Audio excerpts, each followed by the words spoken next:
It's all a bit of a mess, I'm afraid. Like the wreck of some old ship finding its way to shore. That's all there is in the end.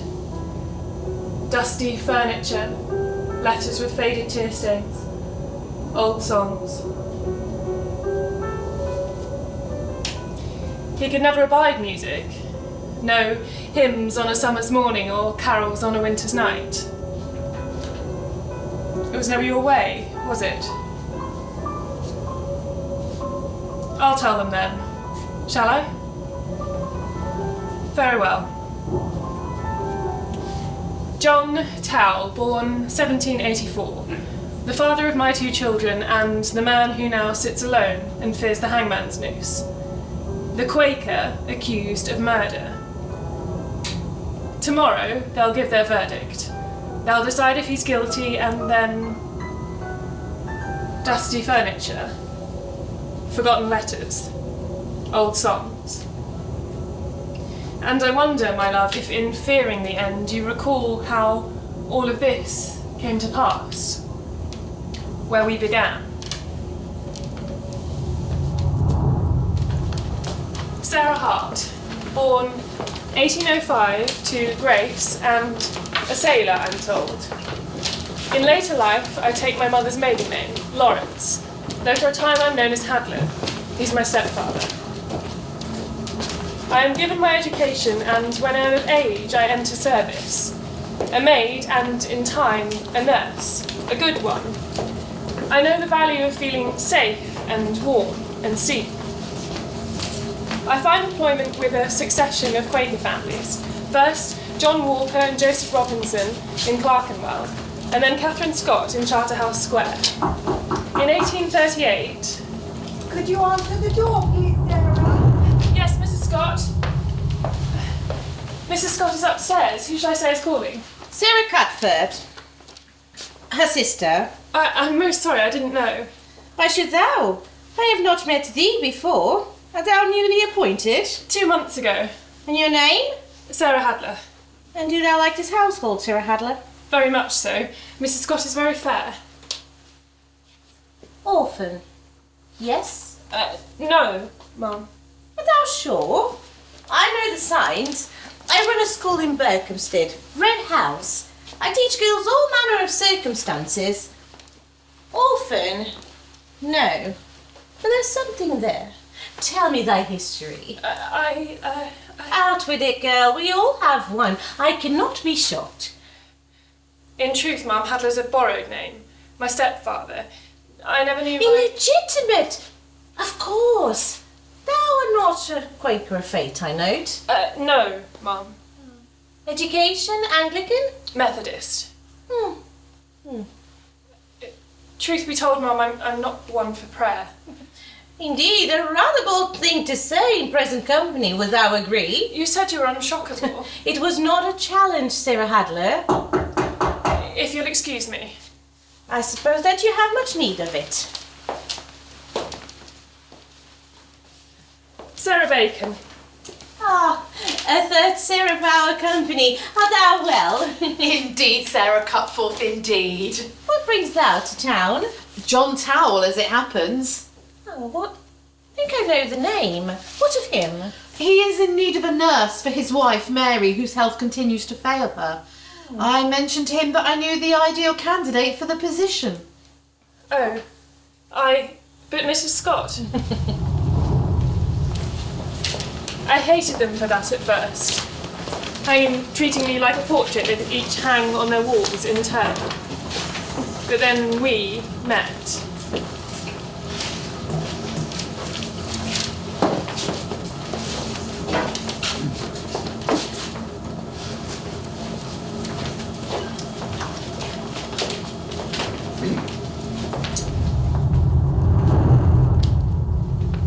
Nurse Hadler, please take a seat. Sarah Bacon spoke most highly of thee. How long have thou been in the service of Catherine Scott? 2 months now, sir.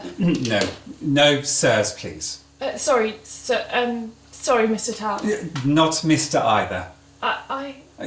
John Tawell is my name. Sir and Mr. are not appropriate. Of course, Of course. Mrs. Scott, she never told... Catherine Scott. She never told me not to... Thou hast some skill in nursing. I know how to tend to the sick and see the signs of ailment. What dost thou know of consumption?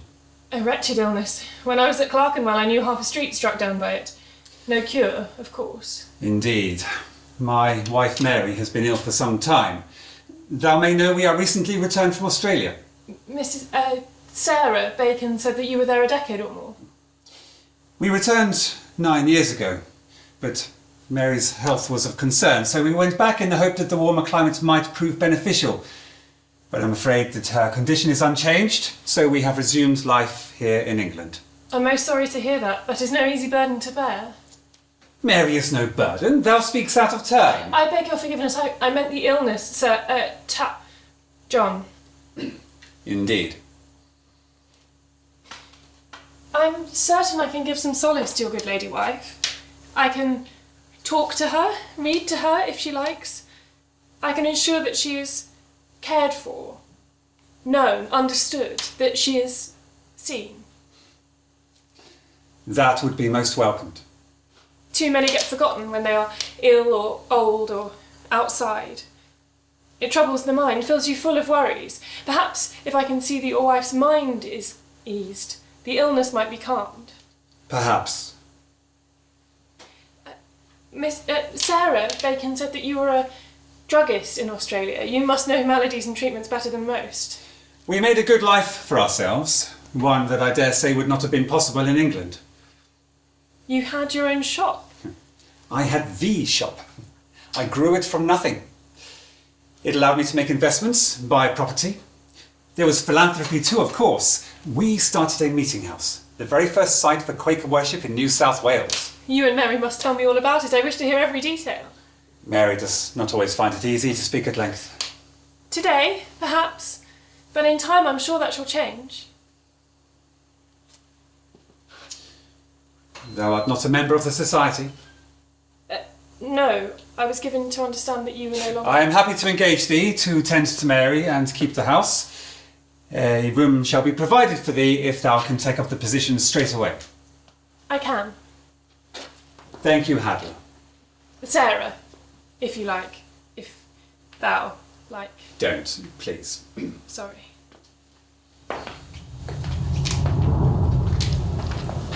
I keep the house and tend to Mary as best I can. In time, you begin to talk. I share my history and you yours. You begin in 1807, the year you applied to become a member of the Quaker Society of Friends.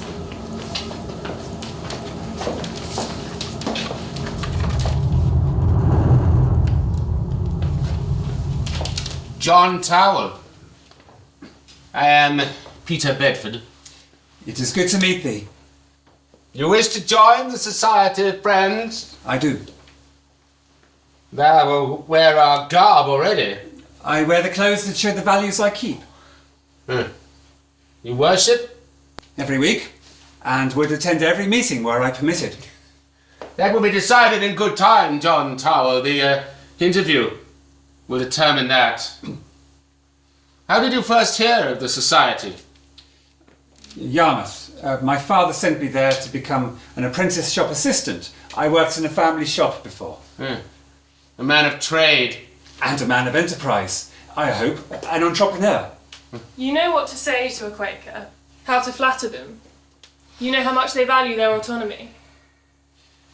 I work for John Jansen and Company, the linen draper. Thou may know it is Quaker owned. I have found promotion in a short time. I have letters of introduction from the Yarmouth Society. Why do thou wish to join John Tawell? Because no other worship makes sense to me. I can see and feel and hear God in every sensation of my life. And the friends feel that too. I wish not to revere idols or pageants or ceremony. I wish for something closer. And to feel my faith shared by my fellow men, my friends. Thou speaks like a Quaker.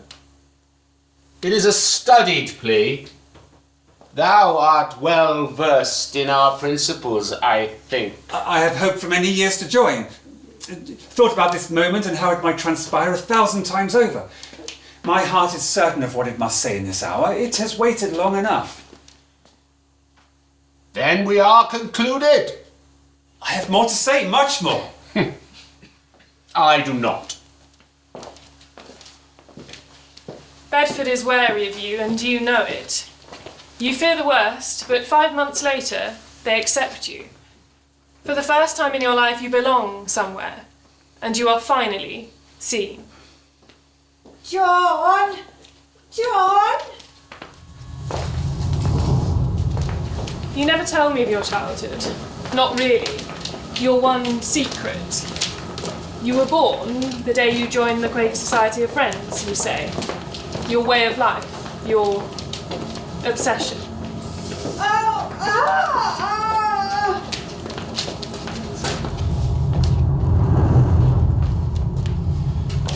I am sorry, John, but she is worse. No, she must improve. She was better before. Yes, when the weather is finer, but I cannot lose her.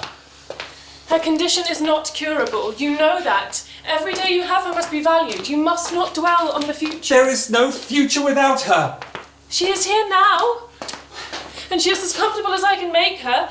She might rest more easily if you went to her. She calls for you nightly. I cannot. Each time I look upon her, all I can see is William. Must I lose them both? What test is this? How old? 19. Barely a man. The same illness. John has it too. Your eldest? Where is he? Somewhere in England. He left Australia before Mary and I. Bad at business. I tried to help, but the deal was rotten to the core. There was nothing to do but sell up. Do you know if he... No. In truth, I dwell more happily in ignorance. Knowing that William is gone and that Mary... John?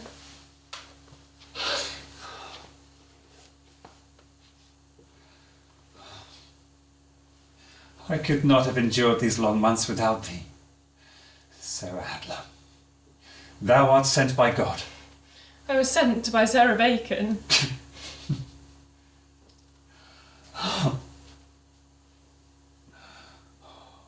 Will thou stay, whatever shall pass? I shall. Thank you, thank you, thank you. John! Where are you, John? Each time she calls, I fear it is time. Go to her.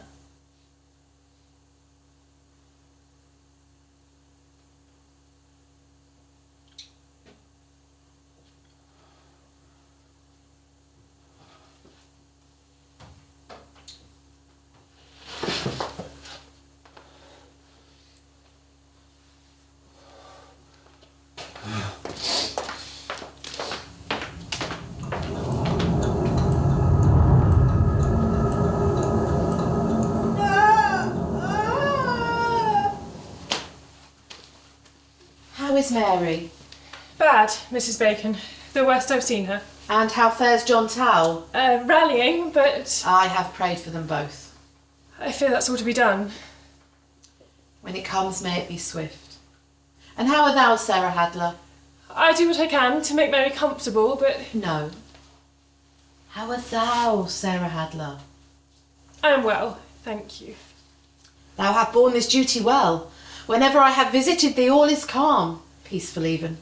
Mr. John has been a very kind employer. I shall be sad to move on when... Indeed. Thou hast found a home here, I venture. Very much so. More so than with any of the families that have welcomed me into their service. Still, moving on is right and proper.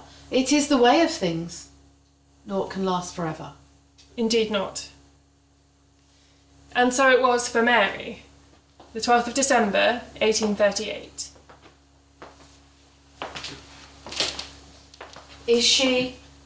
Gone. Gone.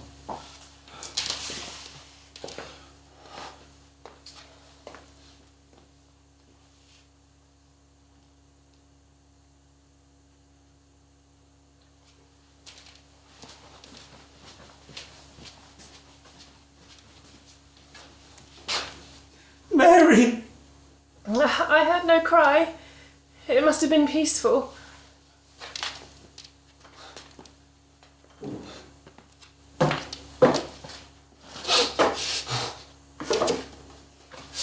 She should have raged! She should have screamed for their damnation after what they did for us! I gave up everything for her. I lost everything! No. You surrendered everything.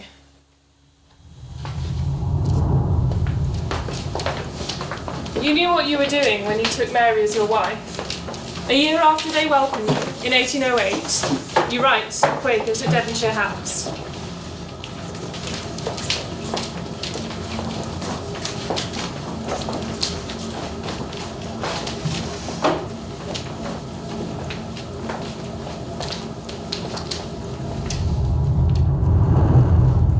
Bedford, I must speak with thee. Of course. On what matter? John Tawell. Another outburst? Another forcible opinion on the running of the meeting house? The man has been a member of the society not yet a year, and yet he declares at every meeting how it ought to be administered. I wonder at times how it might be had I never recommended him to the society. I'd have been spared the man's ego and his temper. Those we can withstand, for they are but his daily preoccupations. He has sent a letter. He writes that he intends to marry Mary Freeman. Freeman? I know not the name. She is unknown to the meeting house. What? What is Tawell thinking? Of their nuptial hour. It approaches. They are already engaged. The letter explains all. They intend to marry tomorrow at Piccadilly. The fool. To marry outside the church? Surely he knows what must follow.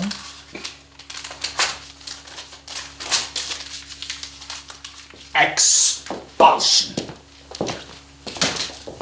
Was your love really so strong that it could break the obsession of your lifetime? Regardless, marry you do, and expulsion from the society follows. But onward you go. You can still attend Quaker worship, you are barred from meetings. That autumn, John arrives, and 2 years later, William is born. But one by one, as the decades move beneath your feet, you lose them. First John, then William, then Mary. All you have is me. Please, stay. My duty is done, I did what I could. But the house must still be kept. There are people capable enough of doing that. But I want you. I need you. You think you do, you're in shock. I have never been more sober, Sarah Hadler. Thou must stay. I will. I do. When Mary's passing is mentioned in the Quaker's annual monitor, it is said, She filled her station with an exemplary deportment, life, and conversation. Her affectionate and unassuming demeanour was most appreciated by those friends who were best acquainted with her.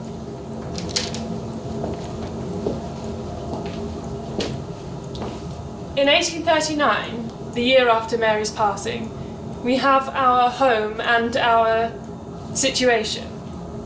Both of us, I think, feel seen, and the blossom of our future has a chance to bloom. Good evening, my love. What news from the colonies? Some good, some bad. The land sale has completed and the return was healthy. The money should come through next week. Can the bad be so bad with news such as that? Wool prices are beginning to fall. Coupled with the droughts, next year could be difficult. We'll find a way through it. Won't we? Speaking of Australia, some letters have arrived. Where are they? On the... Will you go back one day, do you think? I can't imagine what it must feel like to stand on the opposite side of the world. If you did go back, Could I...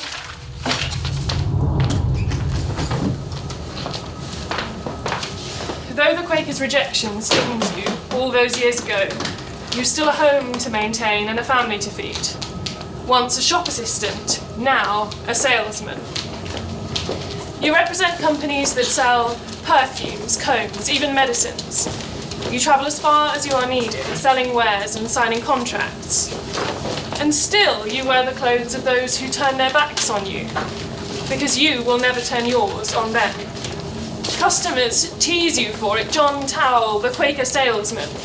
Trusty, reliable, sensible John Tawell. But they don't see it, do they? Bedford, least of all. Worships every week. He's angry, resentful. It's all there in him, like hot black tar searing into his soul. Mark my words, Samuel Lawton. Darkness shrouds the shoulders of John Tawell. In time, all shall see. Or perhaps shall be made to see. You want to belong, but they know you never can. And it burns you. Even with a family, you need something more. I learnt that in time. Because in 1840, everything changes. Sarah, Good afternoon. I wasn't expecting you back. I have somebody coming. I must ask thee to remain below steps. Someone I know. It's not Sarah Bacon, is it? She won't mind me being... It is no one acquainted with thee. Very well. Shall I make a pot of tea? I think there's still some... Yes, but do it quickly and then retire. I shall tell thee when I have done. I've revisited this 1,000 times, thinking how I would run if only I knew about. John, should I get the door? Mrs. Cutforth. Oh, John told thee I was due to visit. No, this is such a surprise. I've not seen thee since that day at your sister's home. You have me at a loss. We have met. Yes, briefly. I was in service to Catherine Scott. Indeed. Indeed it is. Dear Sarah, Oh, John. it is good to see thee. I was just making the acquaintance of... Sarah Hadler. Apparently we have met before, but I... Tea, Sarah, if thou will. Of course. Have thou sent word to Devonshire House? I have offered them the meeting house in New South Wales. It will be theirs to own and administer. They cannot decline such an offer. No. And the moment they do, I shall write to this society again and reapply for membership. They will want to speak to thee, interview thee. Peter Bedford, most likely. Let Bedford come. I am ready. I shall be welcomed back, I'm certain of it. And then, oh, then, my darling, we can marry. We'll take tea in the drawing room. Bring it through.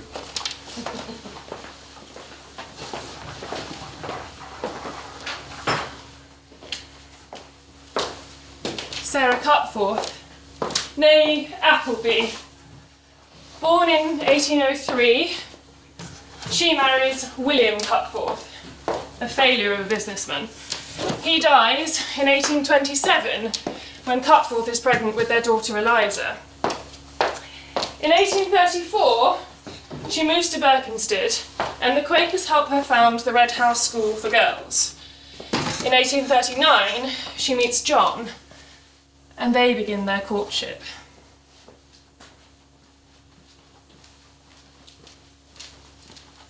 Well, I must say, this business with John and Sarah is most delightful. It will end in heartbreak, of course. The society will never permit it whilst he remains expelled. The things Peter Bedford has said about it. He means to reapply.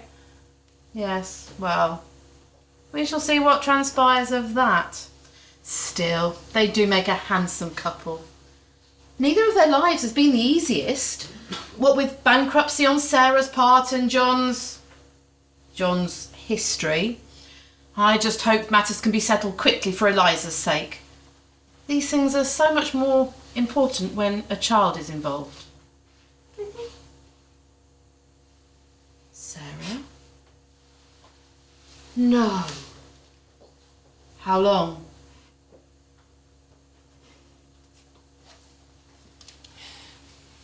In May 1840, Alfie is born.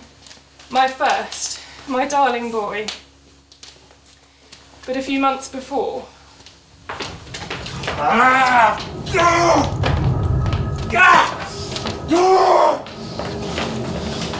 Tawell, what is the meaning of all of this? They've accepted the house. They've taken the gift, and now this. We have several times visited John Tawell, and after seriously considering the matter, do not think the time is yet right to accede to his request. No. Wretches! Greedy, godless, ungrateful heathens! John? To think I gave it away. Money is faltering, my love. Business in the colony continues to be bad, and now this! This! Ah!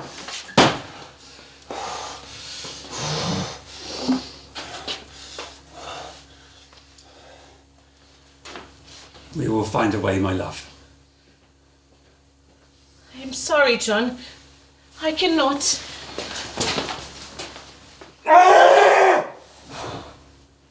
John.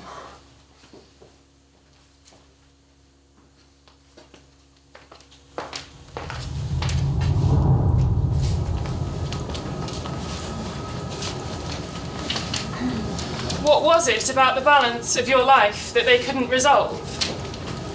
I think they always knew what you were capable of. They saw it years before.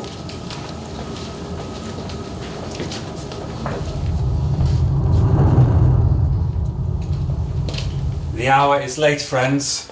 John Tawell, we have come to discuss a matter most grave. Thou have already disavowed me. What more remains? We fear for thy soul, John Tawell.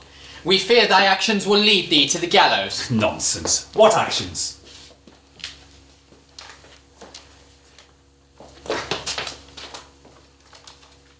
It is known that thy finances have been strained of late, and yet here some £100. Where did thou obtain them, John Tawell?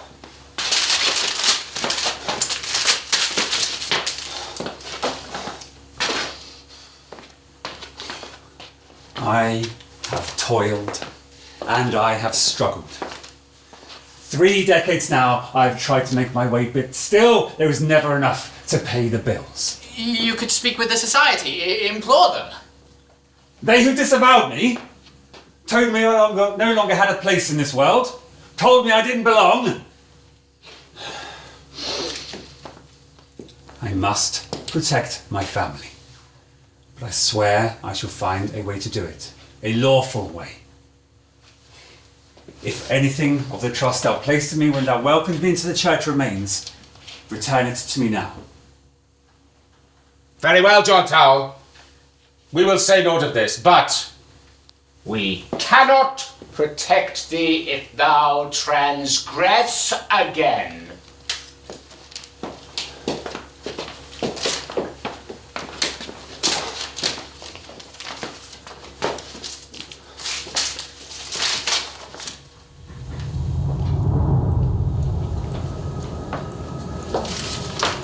Why Marylebone? Thou art unknown there, as I am.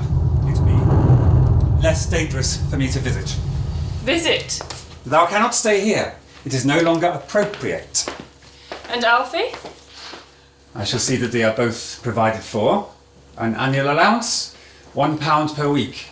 I shall visit each quarter to supply it. You make it sound like one of your business matters. It is the only way. I do not want it. I shall take Alfie home to Mum. Thou cannot do that. Nobody must know. Why? It is not appropriate. I wish to see thee both safe and provided for. Business is not what it once was, but I shall find a way to do it if thou agree to this. It is the only way. But nobody must know where you are. Nobody must hear from you, even your mother. Nobody can be trusted to keep this secret. Do thou agree?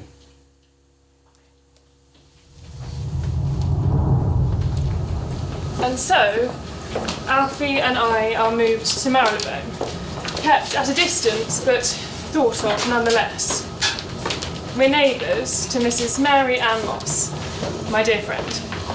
Right, let's get this guy up and try him.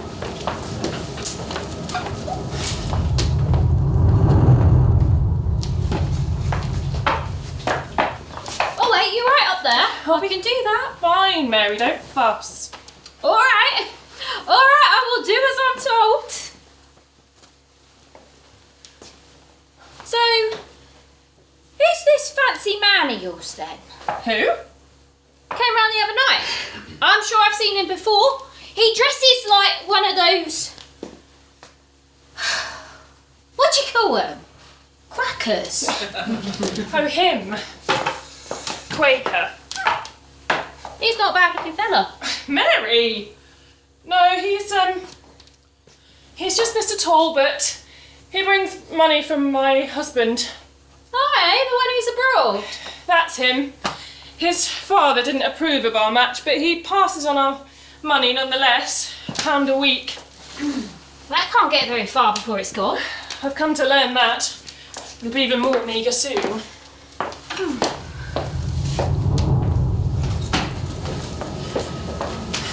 All the while, you make your plans. You woo her and worship at the same meeting house in Berkhamsted. You mend what was broken between you. In late 1840, Cutforth informs the Quakers of her intents to marry you. They are displeased. Their protest, though, are for naught, and on the 25th of February 1841, you wed and move to live with her in Red House. And Sarah is expelled from the society. A month after you marry,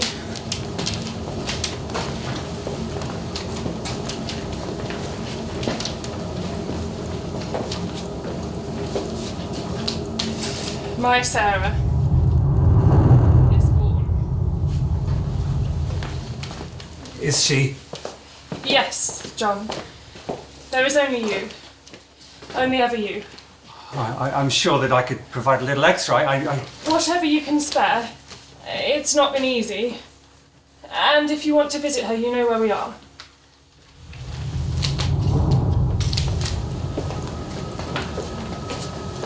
Soon, you make a nest of your own in Berkhamsted. You and Sarah, pillars of the community and ardent philanthropists. A life like one long summer. But the seasons turn, don't they?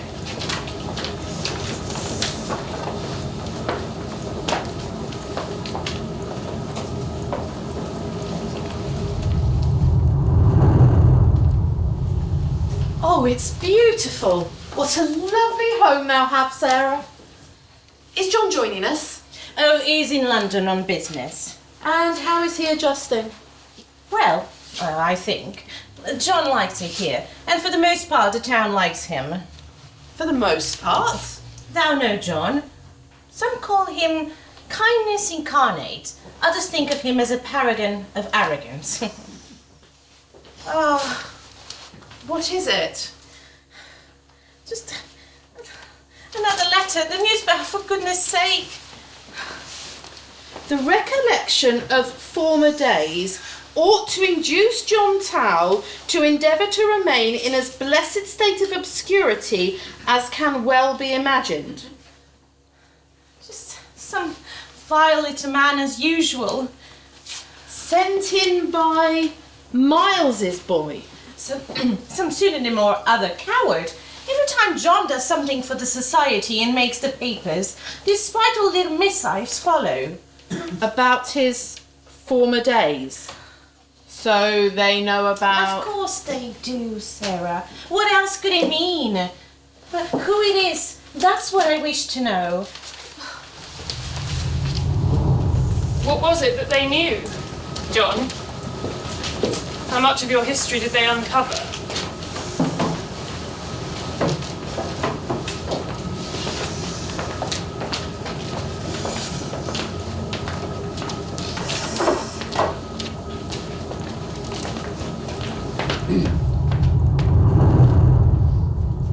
Mr. Thorogood.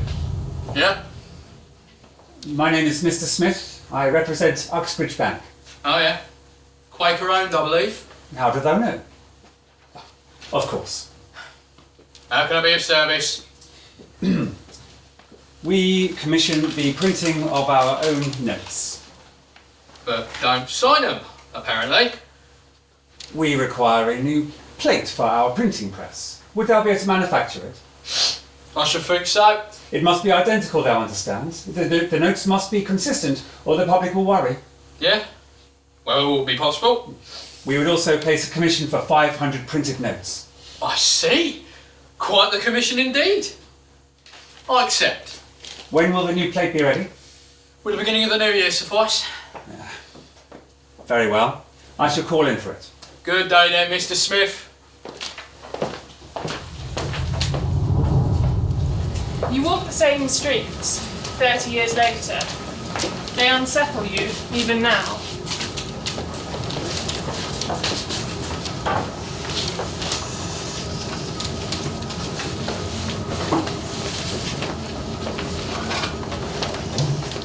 Mr. Talbot, ain't it? Did you see Sarah recently? Sarah Hadler? In Marylebone. It is you, isn't it? Alright, seat yourself. John, I need to speak to you. The allowance isn't enough. I gave thee £5 to furnish the flat and another £5 when Sarah was born. And it's gone. I do not have endless supplies of money, Sarah. That which I have is waning. My business interests do not support me as they once did. Do you not remember the cost of raising a child? Thou must move. What? Thy neighbour recognised me in the street. Marianne, what of it? I am not to be seen here. If anyone should find out about Who thee, should care? my wife. And where shall I move? I've secured a place in Paddington.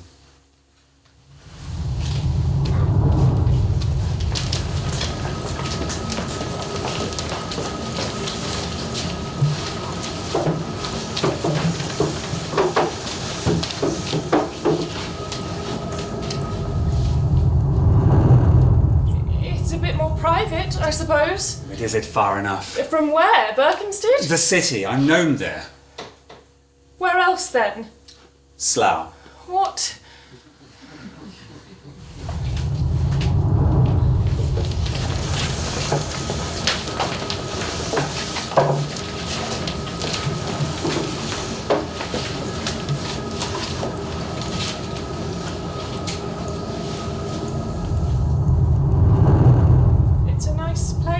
Actually, living with a rather charming family in their spare room. No, this will never do. Thou must be alone. John! I am forced to pass through their living room each time I visit. What decorum is there in that? Decorum? There's a place close by, in Salt Hill. It'll be thy own cottage, and it's close to the station so I can come out from Paddington. Salt Hill. Salt Hill.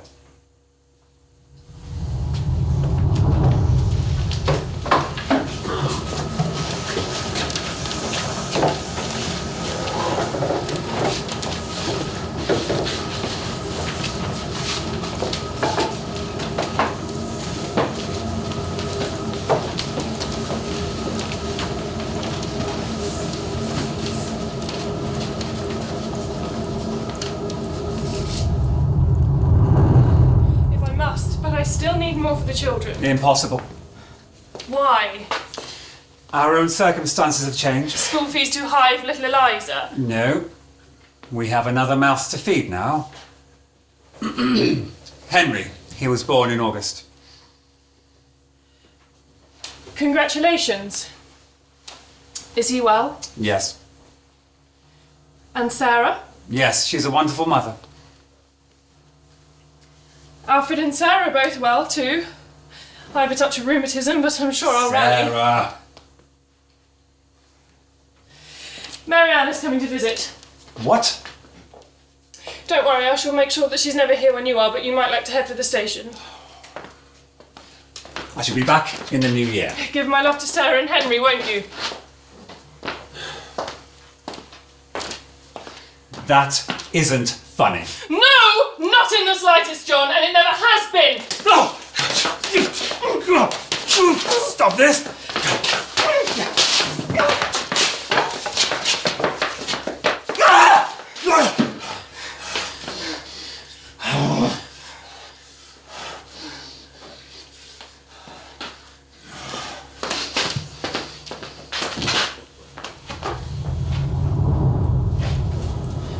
Back to London, then, John Tawell. Back to what you tried so hard to hide from the world. You could never cope with disappointment. Is that why you craved order, I wonder? A higher power who could never let you down, a uniform.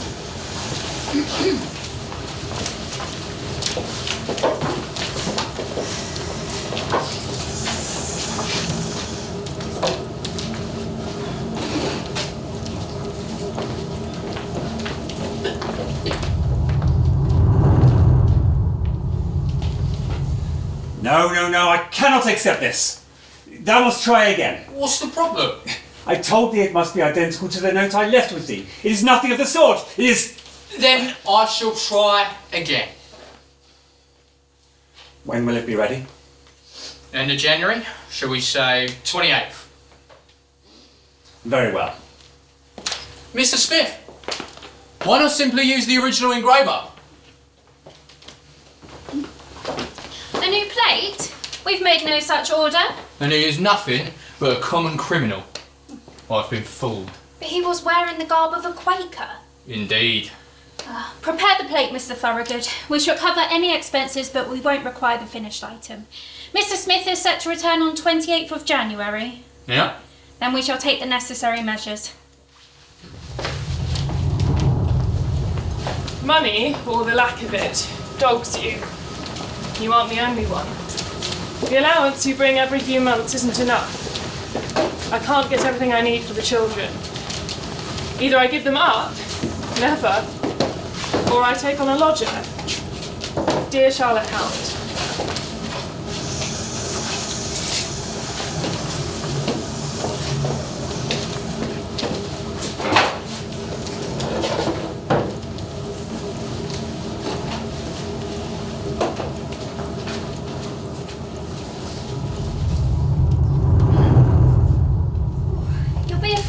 At most. However long you need, I shall be grateful of the rent for my two. Oh, they're sweet little things. Have you been in Salt Hill long? Since last year. Oh, where were you before that? That is a long conversation. That'll be Mary Ann. I can't wait for thou to meet her. Ow! Ignore me, I'm too tired. Here she is! Come on, girl! Mary Ann, I want you to meet Charlotte. She's lodging with you. Nice to meet you. Oh, don't you get up. You've got enough going there to be getting on with.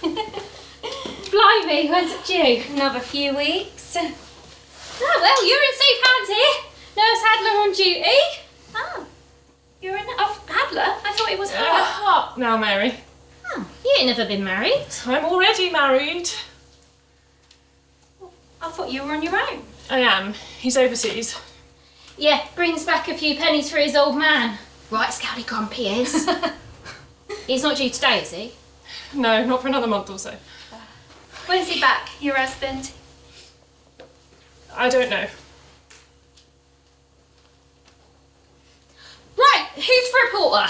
Where's the nearest inn? The windmill over the road. Right, back in a cop and a spit. So you're a nurse?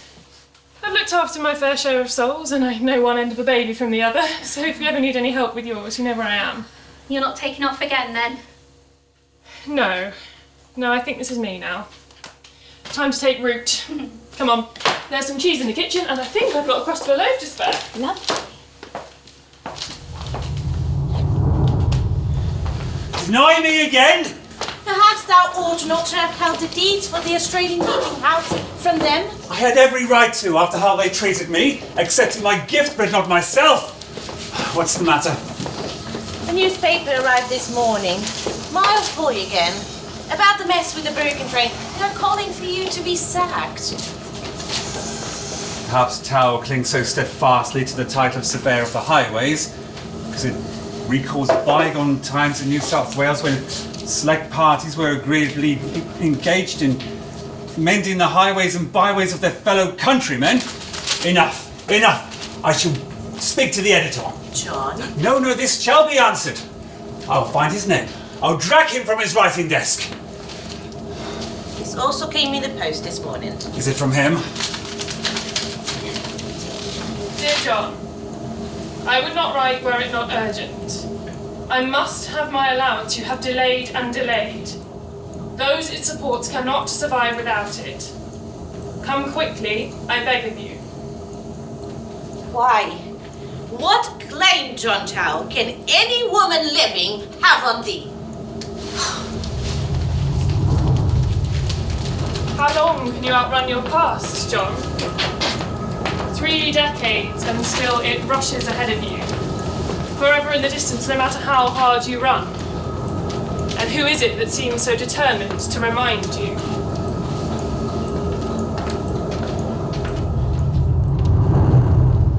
Not an easy task, Mr. Smith. It is better, Mr. Thorogood. Markedly better. May I see the original note?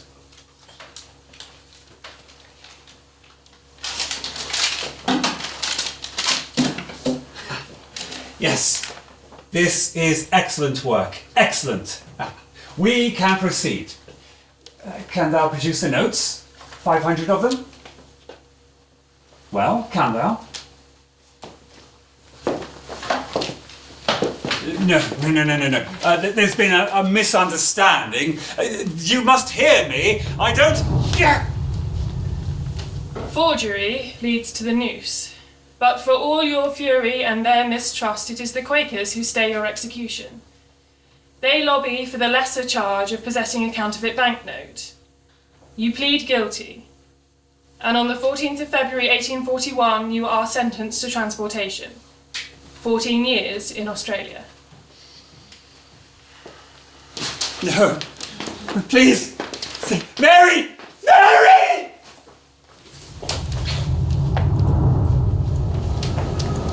I am quite unaware of the poisoned pen letters, all the fury mine own has caused. Charlotte's baby arrives and she leaves Saw Hill, but I'm not alone. I always had Mrs. Ashlee next door.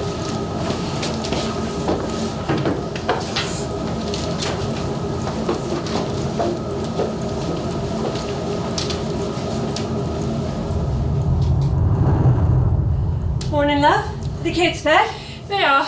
Well, I've some suet pudding in the pantry. I'll bring it over. You're too good to us. Oh, not a whit of it. You're a neighbour after all. Any luck finding a new lodger? Not yet. But you remember Charlotte? Of course I do. How is she? She's asked me to look after little Matthew for her. Paid work. That'll help. Well, I'm more than my share of needlework that needs doing if you fancy taking some of that on. I may need to. Well, just say the word and I'll bring it over. Everything all right, though? In your cell? It's not the life I imagined, Mrs. Ashlee. I always knew I wanted little ones, but I never wanted this for them. This isn't where their roots are meant to be, and now I can't. Oh, it's all right, love. Oh, don't you worry. I'll see to her. Will you tell your own story for once, John Tawell? Australia. You arrived in 1815. If only you'd stayed there. Some 12 years later, you are quite a public figure.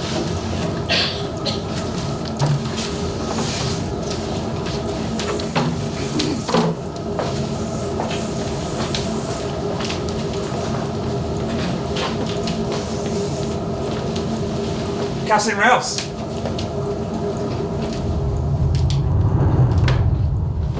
How is she? I've administered the dose. And? I believe she will live. In fact, I'm certain of it. Oh, you miracle of a man. She'll live. She'll live. Oh, by my stars, I feared the worst. She'll be up and about in no time. I've made sure she was warm. I'll check on her before I turn in. Best horse I ever had, that one. God, I love her. If that'll be all, Captain, I will surely... Hey, not so fast, John Tawell. I've been reading up on you. Indeed. A convict, huh? How long left of your sentence? 11 months. And then? 13 years served, eh? Well, what you done for yourself, Tawell? How'd you manage to swing all of this? I was given a ticket of leave some 7 years ago, and a partial pardon, on account of good behaviour. It allowed me to find my own work. Family out here with you? 3 years after the pardon, yes. Now you're a rich man. Well, I wouldn't say I was rich. No. Properties, businesses, and a spotless character. How'd you come by medicine as a trade, anyway? I had some experience of it back in England. When I arrived here, I gave my occupation as druggist. A little white lie. Huh? I wouldn't say... I'm just joking with you. You know, Tawell, you've done bloody well for yourself. For a Quaker. 11 months left then, huh? Yes. Huh? And then back home? My family are keen to see England again, yes. And you? I don't quite know anymore. Business has been good to me out here, and respect has too. The communion, that eludes me. Well, wherever your freedom takes you, John Tawell, I hope it treats you just as well. Good night. Good night. Back you come to England. Then comes Mary, then me, then Sarah. But business is never far from your mind. You find a routine, a train into the city, an omnibus to the financial district. You collect the mail and read the news at the Jerusalem Coffee House, then to the halls of commerce or the banks with whom you keep money. You write to Sarah in your absence, and then you board the train to Slough.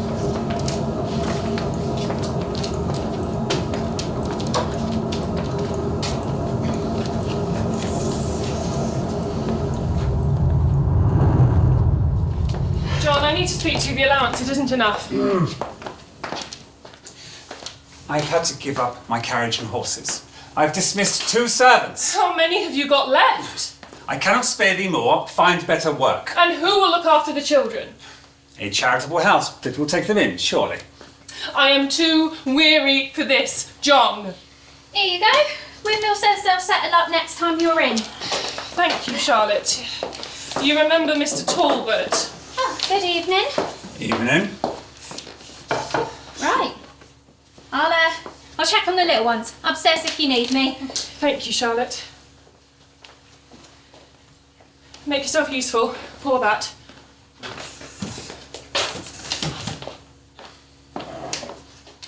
We must come to some sort of agreement, John. This can't go on.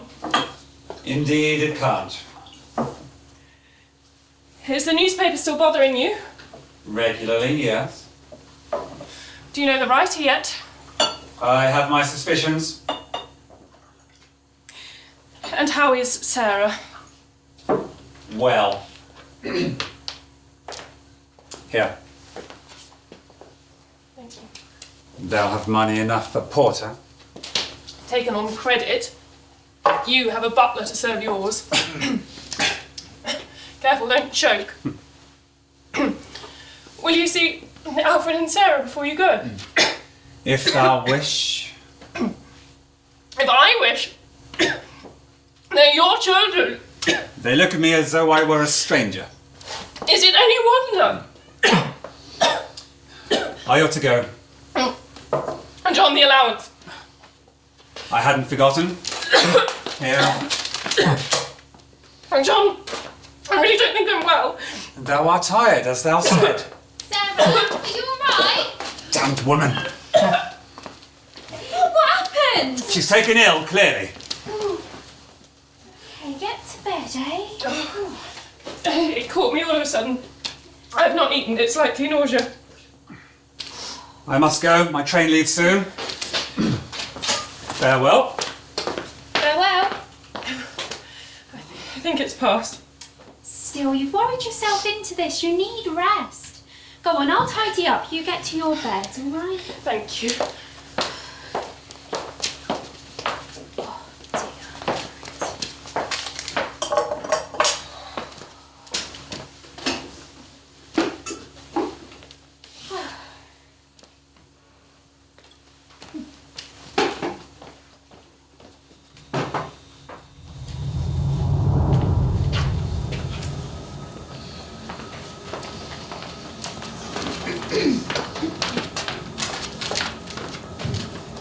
Closed? I'm sorry, Mr. Tawell, but yes. Word reached us overnight from Australia. The bank has failed. And my account? There's very little we can do. Here's another. This is no poison pen. This is a blade, John. The gossip of the town. Every head turn as I left the house. They believe him! Listen to him! What have I ever done to anyone but support them? Darling girl, you've got to keep asking. I have. I sent another letter, but he hasn't replied. And all he left was a pound. On Christmas Eve, the spiteful little... Damnation upon him for writing these lies! I'm ruined! I can scarce leave the house!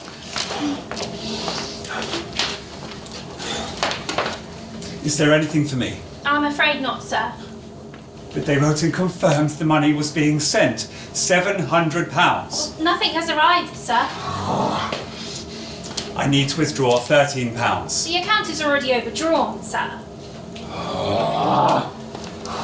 A far cry, isn't it? From the day you left Australia.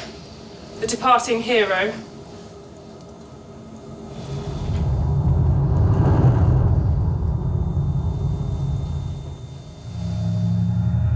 And so, my fine friends, our very own Mr. Tawell must return to England. Yes, your man, who served his time and made good on it. The first retail pharmacy the country had ever seen, a triumph of business and enterprise. And generous donations to local charities and causes. 3 cheers to Mr. Tawell. Hip hip, hooray! Hip hip, hooray! Hip hip, hooray!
I told thee never to write again. Did she read it? No, I saw the letter Then I first. failed to see the issue of I it. told thee! And I have told thee, John Tawell, 1,000 times over... There is no more money! Lies!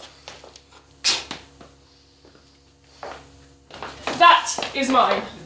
Paid for with my money. Give it here. Get off me, you pathetic slattern!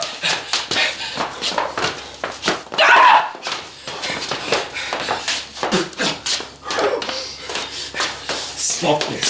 Stop this now. This is the end, thou understand? The end. I shall not visit thee again. I shall not pay thee a penny more. It is over.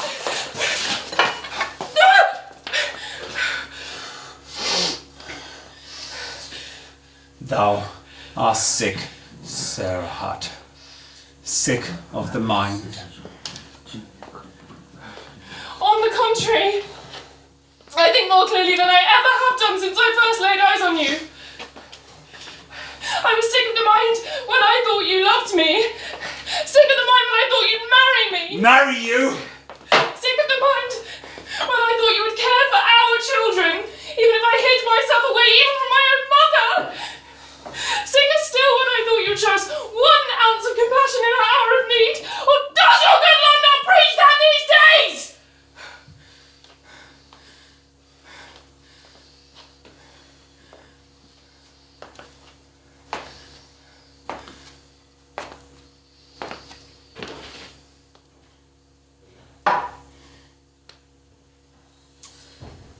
I'll take mine with water.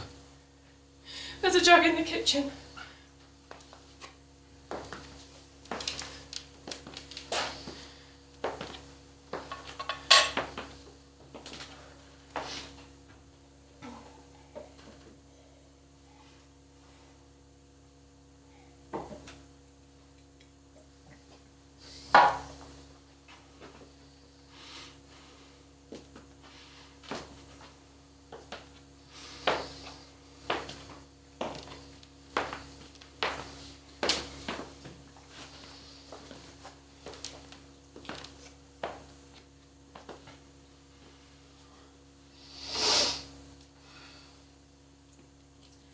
I never did love thee, Sarah Hart. I turned to thee when all was darkness. I lost my head, but not my heart. That has never belonged to thee. I shall not visit thee again.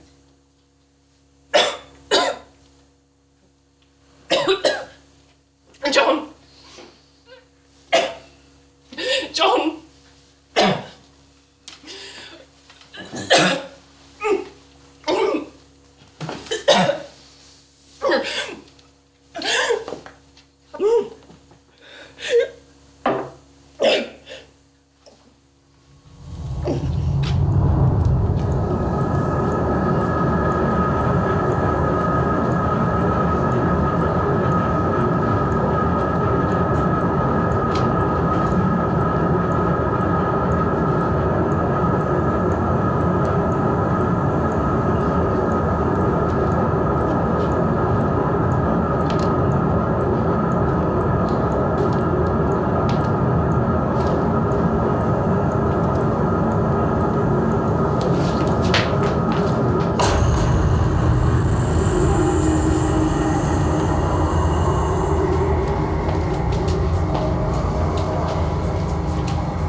The charge is that John Tawell, not having the fear of God before his eyes and being instigated by the devil, did wickedly and with malice aforethought on the 1st of January at Salt Hill make an assault upon one Sarah Hart and cause her to take 2 drams of prussic acid, well knowing the same to be a deadly poison, and he did force the said Sarah Hart to take in her body the said poison, by the operation of which poison she fell mortally sick and did then and there die.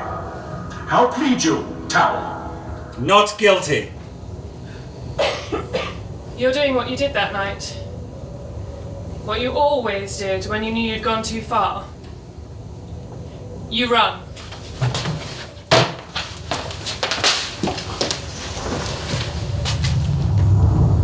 You lingered too long. You ought to have left before I knew what was happening. By the time you reached the front garden, you are seen. Is that you, Mr. Talbot? I heard a cry. Sarah, all right? Sarah? Sarah, love? What? Ah! And again by the postboy outside the Manual pub. Watch out! The Quake is back. Been a while, mate. Happy New Year! You head to the station, praying for the night to hide your face. But everyone knows the Quaker, don't they? Your fault. You ought to have given up this fantasy when you came to me. Finally, you reach the station and you wait. Every minute that passes, fear grows. Every footstep, every muttered word. Could they be for you? At last, the train arrives. You board, and you wait. The guard's whistle blows. The train departs, and you are free. At my cottage, Mrs. Ashlee finds me and summons Margaret Burrett, the landlady's daughter. She, in turn, calls for Henry Champneys, the local surgeon.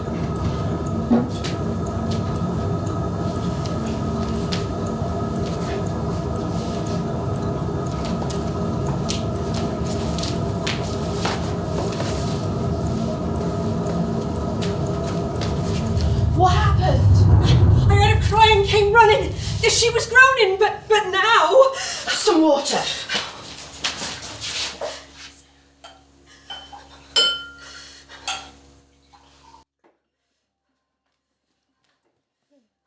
Drink, Sarah, love, drink.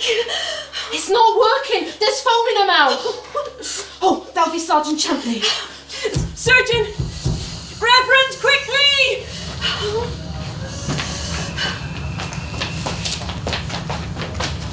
Miss Hart? Miss Hart, can you hear me? I think she's gone. You said he was here. Talbot. Who? The father-in-law. The Quaker he is. He was leaving just as I arrived. Where is he now? We must speak with him. She says he visits from London. He'll be at the station. I shall head there immediately. Sarah, my love. What are you doing? I must bleed her. Will it bring her round? There's nothing to be done for her now. She's gone. I'm sorry. But perchance I can determine what killed her. God. Oh, Alfred and Sarah, they're still asleep upstairs. You must take them with you. Surgeon? Yes, that's wisest. Through you cut the back door to your cottage. In the meantime, Miss Burrett, you must search the house. What for? A phial, a glass bottle of any kind. I fear poison may be at play.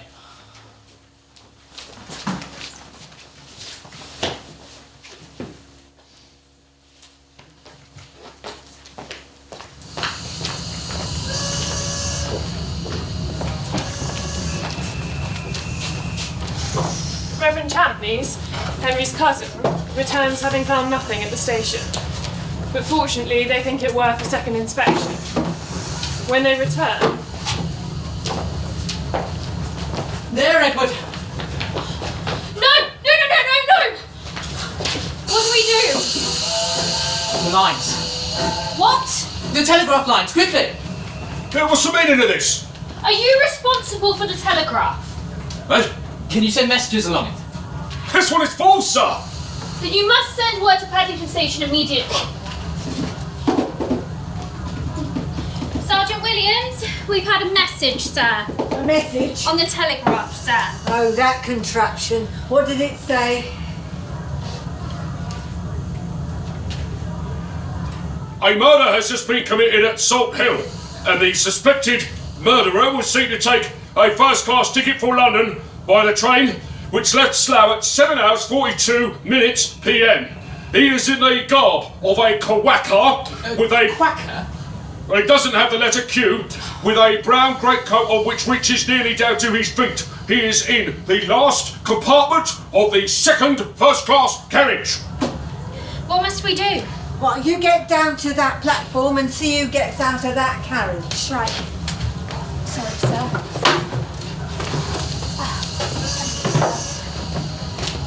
Oh, Sergeant, look! Right, you get back to the office, send word to them, I'll follow him and see where he goes. Right.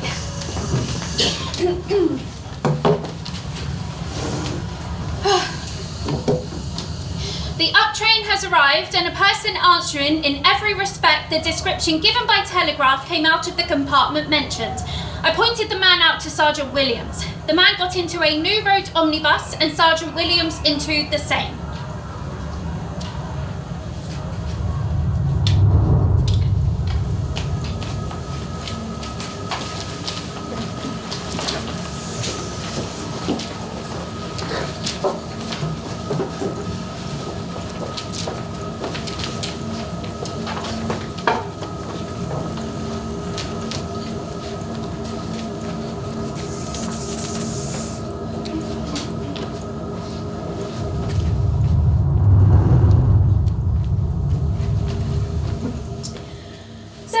Champneys, Constable Holman. Good evening, Constable. What's been found?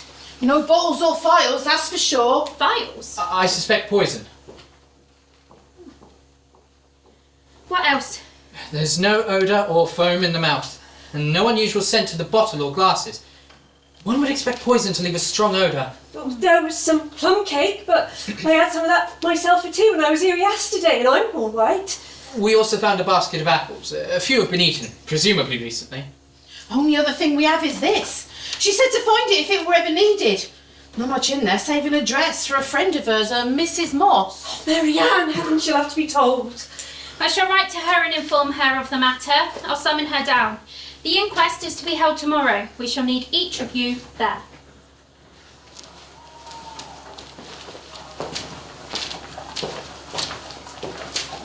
Again, you walk those familiar streets. What do they remind you of now, I wonder? The salesman, the forger, the convict, and now... You exit the omnibus at Price's Street Junction, then to the Royal Exchange, Birchin Lane, Jerusalem Coffee House, Lombard Street, Gracechurch Street, Wellington Street, Leopard Coffee House, then back across London Bridge, Bush Lane, Scott's Yard, number 7. You knock, and Williams watches you go inside. He's railway police, he doesn't have any jurisdiction beyond the station. But the following day, he's given you authority and returns with Inspector Wiggins. Inquiries reveal that your name is Tawell, not Talbot, and they find you at Jerusalem Coffee House.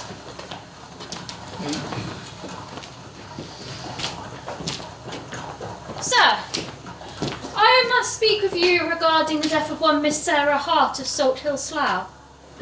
Thou must be misinformed. I know no one there. John Tawell. I have a train to catch. Good day, officers. John Tawell, you are being taken by the Queen's authority for the murder of Miss Sarah Hart. You will accompany Sergeant Williams and I to Slough to attend an inquest.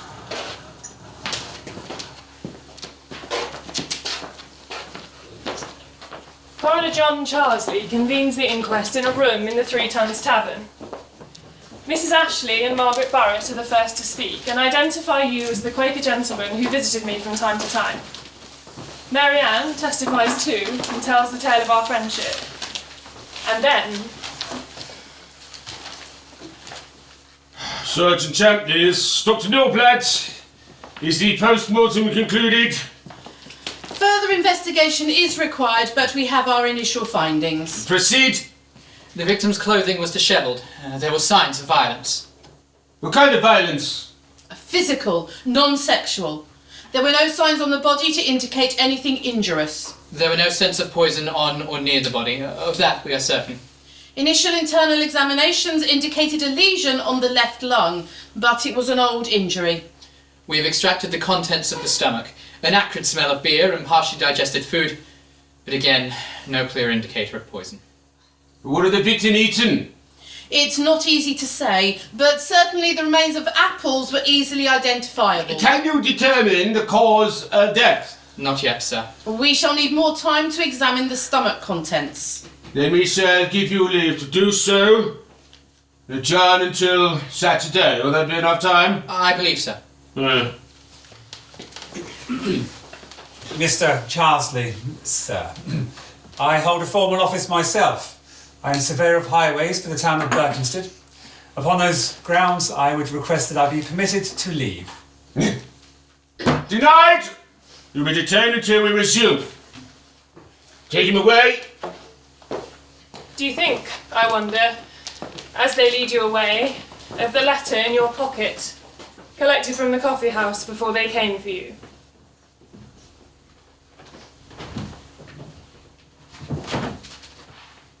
Dearest John, all is well at the house. The workmen have repaired the cracked window in the study, and a painter shall attend tomorrow to finish the job. The gardens look quite beautiful in the winter's morning. The frost was quite exquisite. It fills one with such optimism. The year has started with a lovely day. I hope it is an omen for the future which awaits us. You are not taken to prison. Not even a police station. No, you, John Tawell, are taken to the home of Superintendent Perkins. A house guest.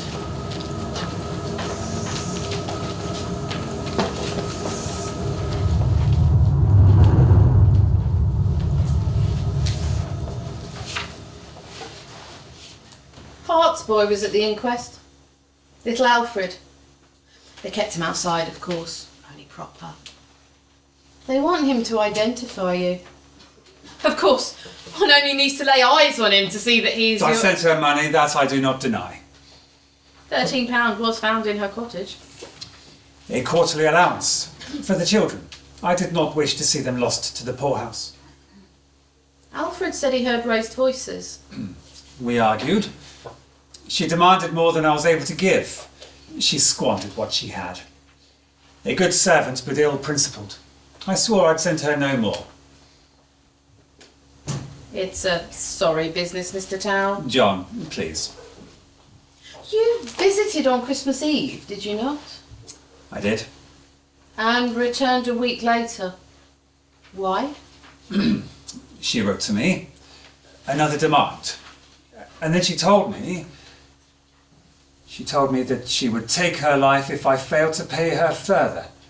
I returned to Salt Hill in the hope that I might calm her. I implored her to think of the children. But she was implacable. She had held that wretched phial over the porter, threatened to tip it inside. There was a struggle. I tried to wrest it from her, but she drank it. Then she threw the phial into the fire. Within moments, she was... And with the children still in their beds. You inhuman, cursed liar, you... Dear sweet. Oh, did thou receive my letter? No, I read the report in the paper and took the next train. John, what have thou been doing?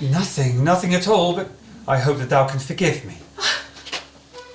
Perkins records what the two of you say as you talk. Soon, Sarah must depart. I will visit again. Thou have my word. Sarah, I must implore thee for money. I had a little in my pockets, but it is not enough. I only have a sovereign to see my way home. I didn't think to bring... Oh, it is no matter. I shall see thee soon when all this is concluded.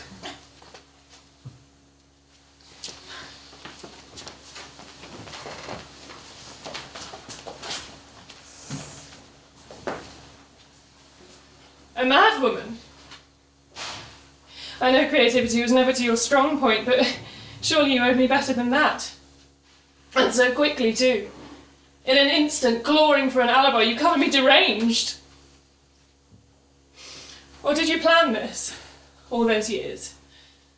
Did you sit on that train as it brought you back to me and concoct how you would wipe me away when the time came? When, not if. Because we were always headed for this, weren't we? While you look for a nice little halfway house, mine is being taken apart. Constable Holman, what have you found? An empty bottle by the front fence of the windmill. It's been sent to Surgeon Champneys. Anything else? We searched the fire as Superintendent Perkins instructed. There were no signs of broken glass. It might have melted, perhaps. But we did find this. Badly burnt, but it might be paper or perhaps leather. There's an indent, sir, round like the top of a bottle. Could have been used to cover the file Tawell said Miss Hart had. Very good, Holman, carry on.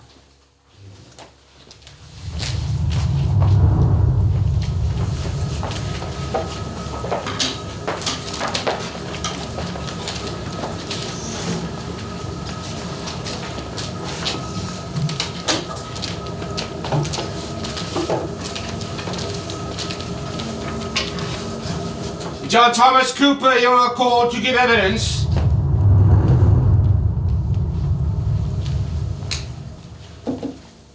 You've been assisting at Surgeon Champneys. Dr. Norblad, with their inquiries? I have. My studies on analytical chemistry were deemed to be of use. What have you discovered? We examined the victim's body, and in her stomach we discovered and identified meat and the flesh of multiple apples. Nothing else? Nothing identifiable, no. We've carried out litmus tests on both the porter bottle and the glasses found at the cottage, both registered as being acidic. Poison? Neither they nor the stomach contents tested positive for oxalic or sulfuric acid, and the stomach showed no sign of corrosion. Have you tested for anything else? Indeed.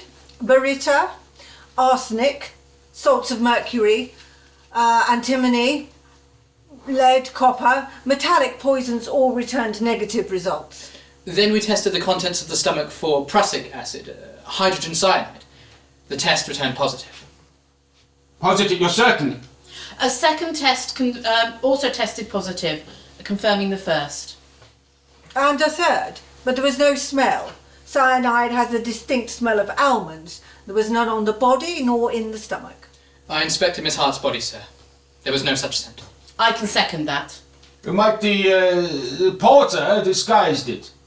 Possibly, but it could have been administered in a relatively odourless form. In salts, maybe. Indeed. Are there any questions from the defence? Surgeon Champneys, do you agree that Miss Hart's death might have been caused by more than simply prussic acid? That some allied salt might have worked in conjunction with it? It's a possibility. Yeah, and it might the lesion found on Miss Hart's lung have played a role in her demise? No, I don't believe that at all. Dr. Norblad, you are quite certain that prussic acid was the determining agent in her death? Yes. How much had she taken? It's not possible to determine. Well, how much would she have had to have ingest to result in death? I'm not certain. Seems little is, Doctor. No further questions. Then we shall adjourn until Wednesday.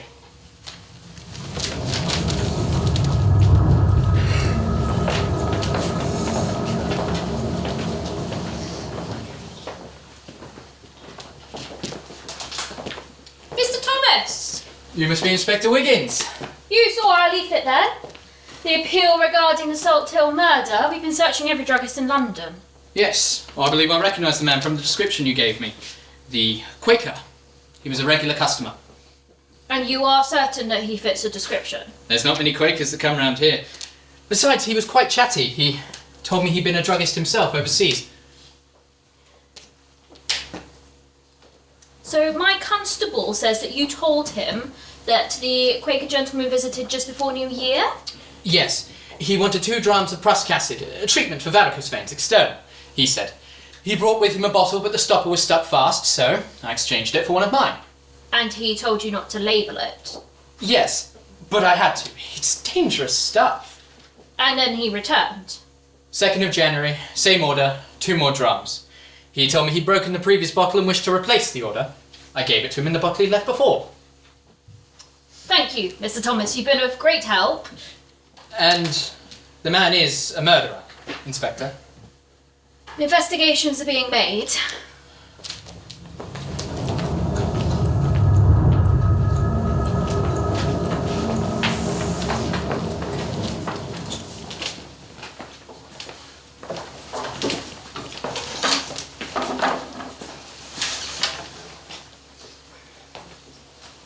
Mr. Cooper has tested the porter, the cake, and various other items obtained from the victim's cottage. None contain prussic acid. He has also rerun the previous tests, all of which continue to show the acid is present. Surgeon Champneys, are you aware that urine can contain traces of prussic acid? I was not. Might it be fair to say that the acid found in Miss Hart's stomach was as a result of decomposition? I suppose it's possible. And all of this without ingesting any poison whatsoever? This is ludicrous, the defendant! I fail to see any man here who can be identified as a defendant, Surgeon Champneys, when we seem unable to determine that a crime has actually been committed.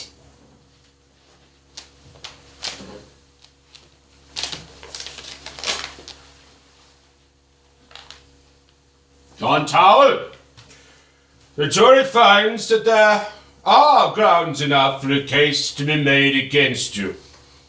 You will be conveyed to Aylesbury jail to await trial.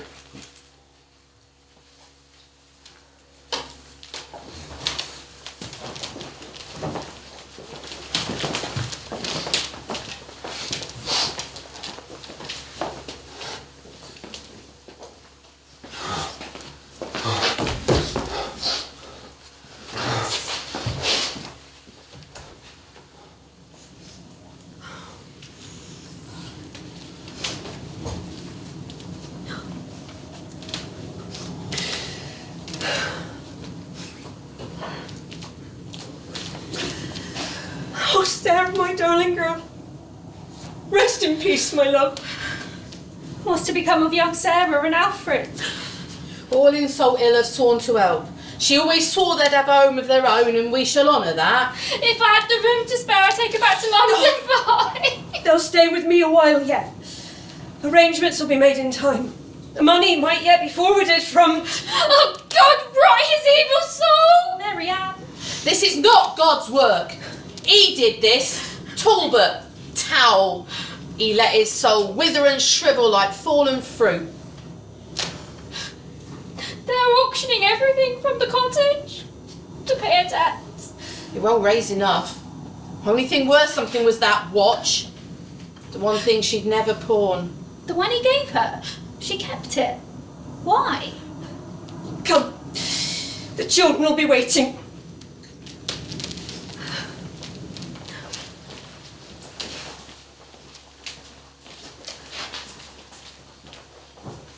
You are given special dispensation. Again. They let you pay the local White Hart Inn to come and cook your meals and deliver them to yourself. Sarah visits regularly, of course.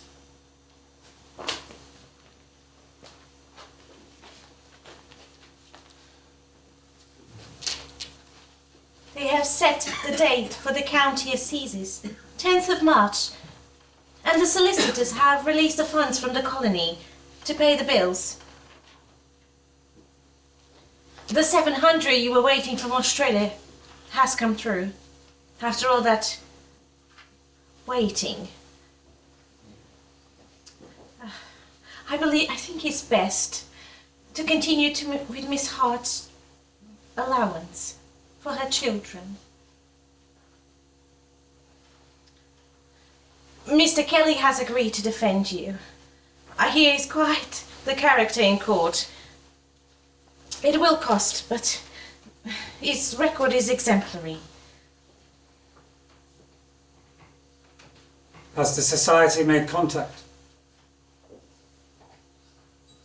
The newspapers revel on it, of course. The public are quite beside themselves.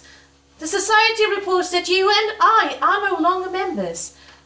And some mention further applications for you and rejections. We must pray, John.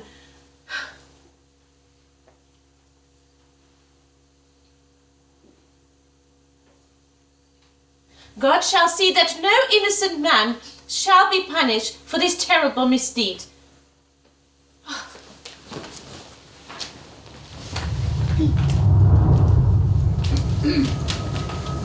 He's dead. It's been confirmed. Towell's firstborn. He went to Berkhamsted last year, but Towell refused to see him. Looked like he'd been in a bad way for some time. What about his house? What's been found? It's true about the medicines. He had hundreds of bottles. Gave them to the poor, apparently. None of them poison, though. They've looked into his accounts, too. He was a rich man once, but overdrawn now. Couldn't have kept paying Hart for long, even if he wanted to. I've just been to Aylesbury with Mr. Thomas, the druggist. He's identified Towell as a man who came twice to his shop. Then, there are these. Anonymous letters sent to Wiggins send him first to Sarah Bacon, who tells him what she knows of our affair. The second leads him to Mum. Where is she? In time, she agrees to take in Alfred and Sarah. But before then, they pull me up from the ground, so that she can identify me as Sarah Lawrence, Sarah Hadler, Sarah Hart.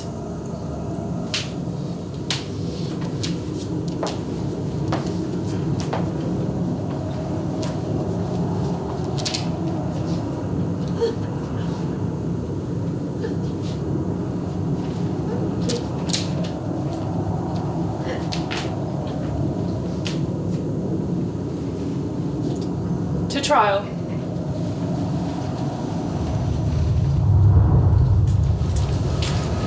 Baron James Park presides as judge. Sergeant Barnard Byles leads the prosecution and Fitzroy Kelly the defence. The trial begins on the 12th of March 1845 with Byles' opening remarks.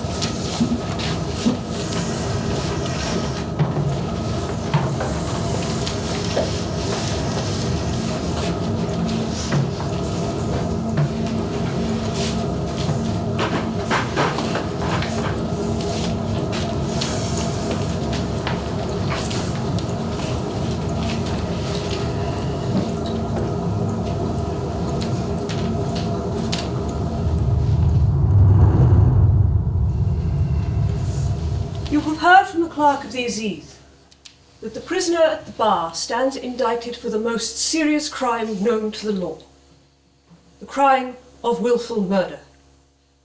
In cases of this kind, do not expect direct and positive evidence. No man who mediates upon the crime of assassination by poison fails to take some precaution. No eye sees death that is poured into the cup, save that which is all-seeing. All a human tribunal can do is to gather together the circumstances of the case and from them create as judicious and conscientious a judgment as is possible for fallible mortals to do. He outlines everything. No flourishes, no embellishments. He states the facts as he knows them.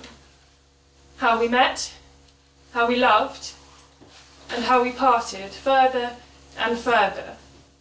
He even recounts that night in September when I fell ill, when Charlotte was in attendance. My lord, may I request that Mr. Tawell might be accommodated with a seat? Prisoner, do you wish to sit down? Yes, I should be most obliged. I have long suffered a varicose affection. Because you know that will be your excuse for possessing the acid in days to come. Better sow it in their minds now. Connie. Byles begins calling witnesses. Mrs. Ashlee is summoned and shared everything she knows, and then... Sergeant Champneys.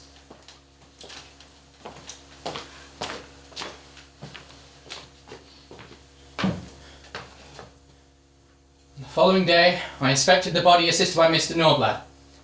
By direction of the coroner, I made a post-mortem examination. I immediately smelt the scent of prussic acid. Upon opening the body, I made a remark. He lies. He smelt nothing. He knows it's the weakness in the case, so he lies. He risks everything, but Kelly never questions it. How long have you been in practice, surgeon? 4 years. And have you examined a person before who died from prussic acid? No, but during my apprenticeship I killed some of the lower animals, cats and dogs, with it. I experimented and dissected them. Then the rest of your knowledge is theoretical. Yes. And you, sir, really believe that enough of prussic acid to cause death may be swallowed, diluted in porter or otherwise, without leaving any odour from the mouth? I should certainly always expect to find the odour. However, I do not think it would be impossible for it to be absent. On a subsequent examination, I remarked the scent of prussic acid. Mr. Norblad perceived none, but I was positive that I did. On they go, picking apart every aspect of the experiments and examinations. Park calls an adjournment, and the witnesses resume their testimonies the following day.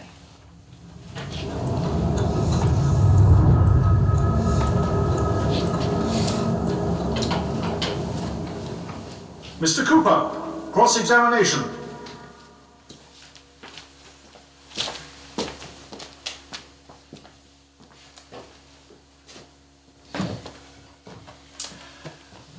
You found portions of digested apple in the victim's stomach. I did. And you have, I believe, undertaken an experiment into the presence of prussic acid in the pips of apples. To interrogate a theory, I examined pips from 15 apples. And found prussic acid. An inappreciable amount. I don't believe a chemist would have been able to measure it. Could mastication intensify the amount found? Possibly, but I found no pips in Miss Hart's stomach, partially masticated or otherwise. You have, I believe, never before that time examined the contents of a stomach where a person had been killed or where prussic acid had been taken. No, but I have good experience on the properties of prussic acid. In relation to humans? No. Animals.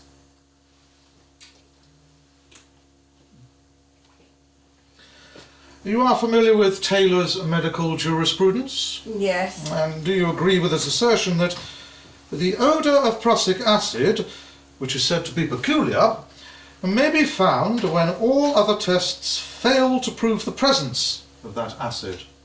I do not. All of Mr. Cooper's experiments identify the evidence of the acid. The absence of smell may be accounted for by its dilution, or for the odour being covered by some other substance. Mr. Cooper, are you in any doubts as to the presence of prussic acid within Sarah Hart's stomach? None. And was the quantity present sufficient to have caused her death? I am unaware of the quantities of prussic acid that destroys life. I have no practical knowledge of the subject. One final question. The burnt artefact found in the grate of the deceased's cottage. Paper, not leather. I do not believe it to be sufficient to have bound a bottle.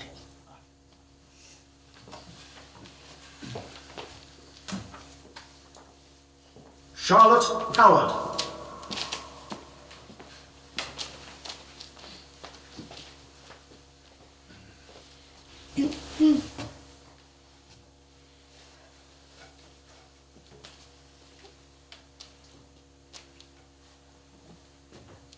You were with Mrs. Hart on the 3rd of September, the night she became ill.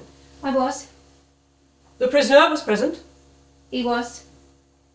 Had Mrs. Hart been ill at all the day before? No. To what did she later attribute her illness? The porter she shared with Mr. Tawell, the prisoner. She said she should not have drunk up the whole glass at once. She said she only had the one glass, but immediately upon taking it, she felt her head bad and vomited instantly. Are you married, Miss Howard? I am not. You have a child. I do. You married when you had said child? I was not. Was Mrs. Hart given any medical advice after this sudden illness? She did not. No further questions. Well, she could not afford it. No further questions.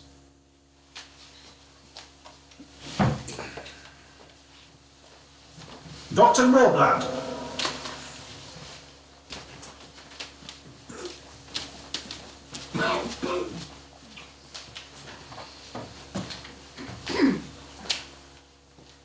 You have, I understand, continued your experiments into the effects of prussic acid poison upon animals. It destroys life in the same manner in all.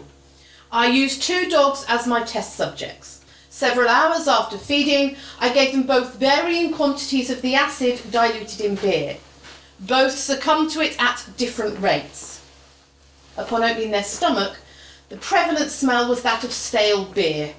By your reckoning, how much poison would it have taken to kill Sarah Hart? Less than 1 grain. Mr. Cooper's report of February states that the contents of Sarah Hart's stomach contained around 1 real grain of hydrocyanic acid, around 20 grains of a commercial brand. Is that a lethal dose? I believe it to be so. Dr. Norblad, have you ever previously attended anyone who had taken prussic acid? No. In the whole course of your experience, did you ever find instant vomiting produced by prussic acid, akin to Miss Howard's description? I have seen dogs affected by vomiting. I speak of human beings. The stomach of the dog is exactly similar to that of a human being. You speak very dogmatically, sir. But I would prefer a plain answer to a direct question. Have you, sir, in the course of your experience, seen vomiting from the stock of a human being induced by prussic acid? No, I have not. Henry Thomas.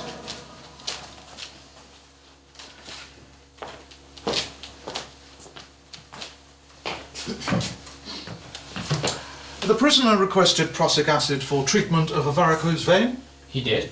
And did you believe him to suffer with the ailment? I did. Now, do you believe, Mr. Thomas, that such acid could be taken into the stomach and yet not be ascertained by the smell? I do not. My own experiments mixing the acid with porter all concur that it would. You are aware that apple pips contain prussic acid? Yes, I have experimented with those as well. 15 small apples may be enough to produce 1 grain and 1 fifth. Indeed.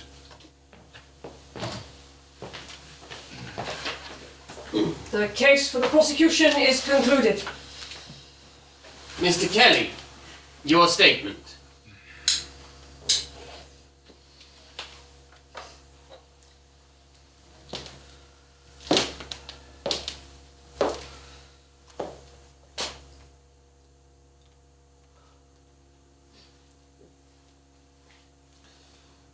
I need not say that I stand to address you on the present occasion under the weight and pressure of a responsibility which, practised as I am in the courts of law, I am scarcely able to bear. But there are others, yourselves, who have to discharge the most important duty that has ever yet been devolved upon you, and you must discharge it under a weight of responsibility more awful and terrible than that which even oppresses myself. For if I do point out the true nature of the solemn case before us, you may be called upon to send a living, breathing man on mere opinions to be sacrificed on the scaffold.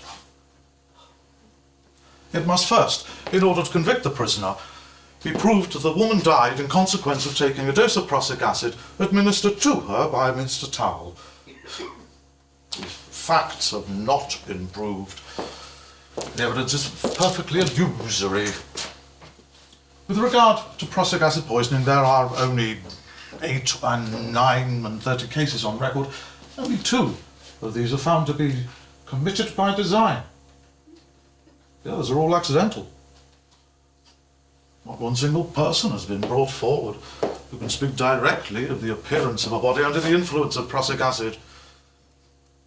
The smell is acknowledged to exist where prussic acid exists in a free state. It is alleged the woman swallowed prussic acid in its free state. And yet there was no odour. No man may dare take the life of his fellow man on such evidence as this. Apple pips. The woman had, at the time of her death, eaten a quantity of apples, most probably pips and all, from which it would have been easy to obtain as much prussic acid as was found. You heard there was a quantity of solid matter in the contents of the stomach. It certainly contained apple pulp, but Mr. Cooper did not look for the pips. I might be asked, if the deceased did not die from the effects of prussic acid, of what did she die? That is an investigation that does not belong to me. But you have heard from one of the female witnesses who poured a little water down the deceased's throat in an attempt to revive her, and foam immediately appeared at the corner of her mouth, as she fancied, or feared, that she might be suffocated if the application were repeated. What is there to show that she did not actually suffocate from that very draught of water?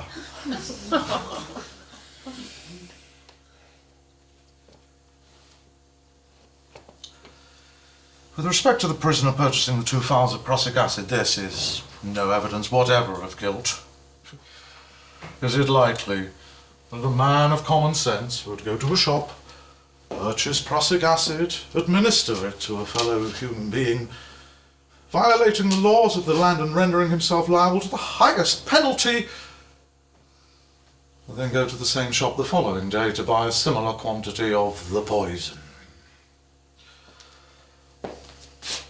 Seeing that the evidence is not direct and cannot therefore be satisfactory, I trust that the jury will not break with the beautiful and blessed principle of English law, which grants to those accused of a crime the benefit of any doubt which might exist as to their guilt, and that a verdict be recorded in the prisoner's favour. He calls a single witness, the churchwarden at Perkins, to account for Tawell's good character, and the defence rests. Park calls an adjournment to the following day. It's there in their faces, isn't it? The doubt. He was known as Applepick Kelly for years afterwards, but he knew what he was doing. All there needed to be was doubt, and you would walk free.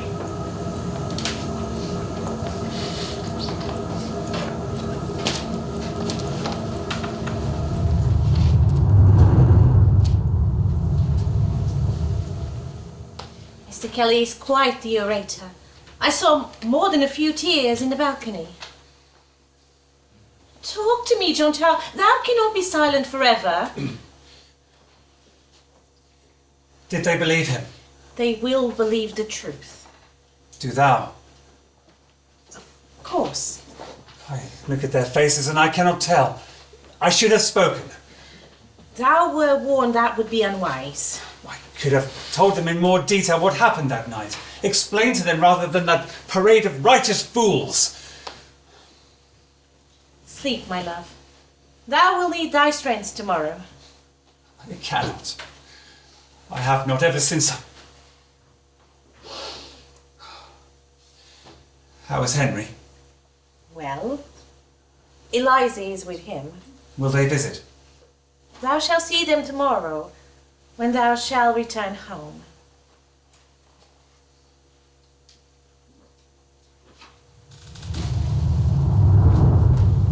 The crowds outside are vast, and the scrum to gain seats in the court is fierce.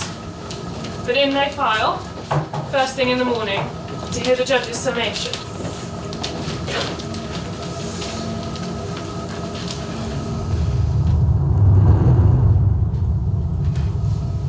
The prisoner stands accused of a crime almost unparalleled in the history of human wickedness. The question is one of fact, and it is the duty of the jury to consider it as such.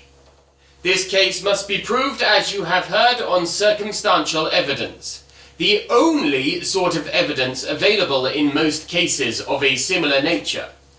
Still, the case must leave no rational doubt as to its committal.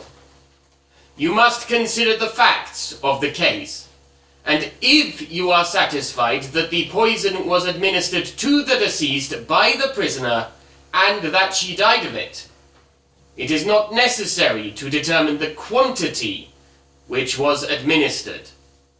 The question is whether it was administered to the deceased by the prisoner or by herself. The only allegation that she did so is that of the prisoner himself, and if you believe his extraordinary story as worthy of credit, then you will agree with the latter accounting of her death. With regards to the assertions concerning the origin of the acid found within the deceased's stomach, all medical evidence points that the acid is contained not within the apple, but within the pip, and no apple pips were found within the contents of the deceased's stomach. No one would die from eating apple pips. The action of the poison was sudden and immediate. As to her having died from the water being poured down her throat, it is quite idle to attribute her death to such a cause. At that point, death had already done its work. concerning the relationship between the prisoner and the deceased. It is quite clear that there was an extraordinary affection and devotion from the deceased towards the prisoner. Indeed, with striking devotion, she declared that, in order not to prevent the union between the prisoner and the woman he was due to marry, she would be dead to the world from that moment forth, even to her own mother, who had not from her from that date until the date of her death. With regards to the prisoner's motivation for destroying her, it has been suggested that no man would go to such extraordinary measures for the sake of getting rid of the expense. I suggest that is a matter not so easily judged of.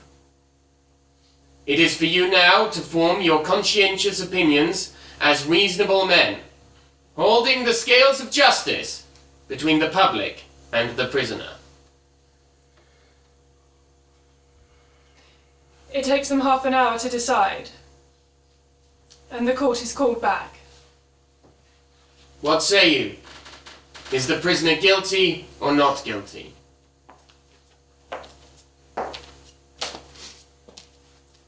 Guilty. By unanimous verdict. Prisoner at the bar.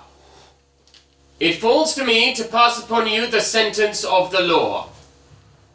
You are to be taken to your place of execution, there to be hanged by the neck until you are dead. Your body will then be placed within the precincts of the jail, wherein you are to be held from this date until the date of your execution. May God have mercy upon your miserable soul.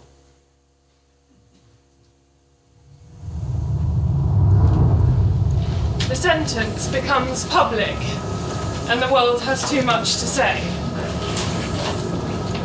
Look here, in the paper. Says here one of the jurors was told by his wife to vote guilty or she'd leave him. Nothing about a surgeon lying under oath, is there? Bloody typical. Have you seen what the judge told the jury? The man should be hanged himself. Tawell didn't stand a chance. Blimey, the Quakers are getting in on it now. They reckon Tawell wasn't lying. They want his sentence commuted. Won't be the first time. Huh. There's a doctor here, one who actually knows about this Prussian acid. Says there's no way the evidence lines up. God, they're all at it now, petitioning. His wife, doctors, chemists, Quakers. And the rest. Half of Aylesbury think he ought to go free. Even more in Perkins. The trial becomes worldwide news. You become worldwide news. I'm just a fact of the matter. The victim, the deceased, Miss Hart. It's not even my name. When the chaplain asks if you will write a confession, you say, I am not prepared. Enigmatic to the end. Not prepared enough to write one, or not prepared enough to be able. And so he leaves. Sarah makes her final visit, and all you have left is me. Did you think of me as you ran? At the inquest, during the trial?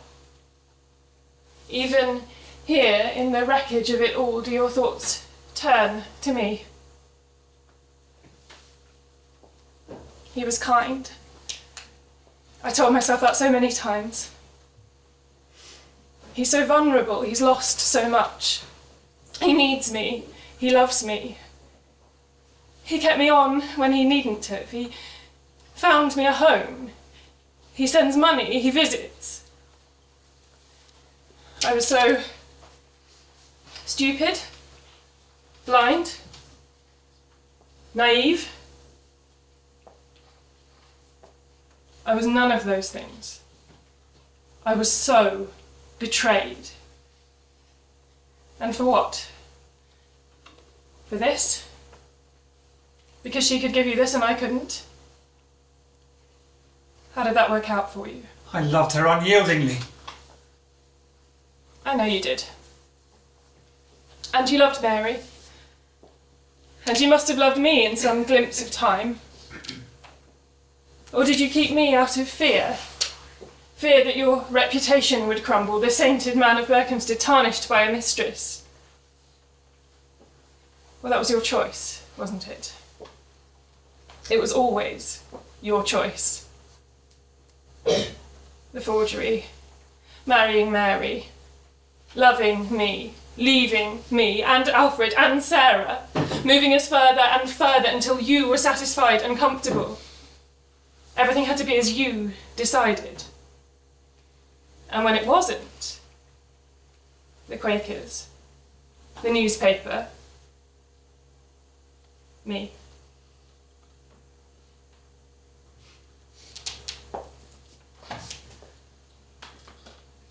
There is love in thy heart, John Tawell. There is some longing to find peace and acceptance. But thy soul is angry. It is blistered and broken by the heat of your wrath, your rage. And you liked it, because it meant that you were seen.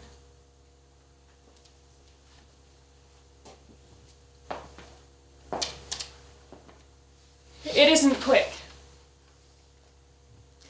The hangman they employ likes a short drop and a sudden stop. But the rope's too brief. You'll strangle to death instead of breaking your neck. But still, there'll be a crowd. Maybe they'll accept you. I confess. I asked the chaplain. I write it out. And I tell the chaplain never to reveal my words to the public, only the summary. That I am guilty of the crime. I put the prussic acid into the porter. And I attempted the crime September last, not by prussic acid but by morphia. Even in death you hide, just as you did behind that coat and hat. Someone else's clothes.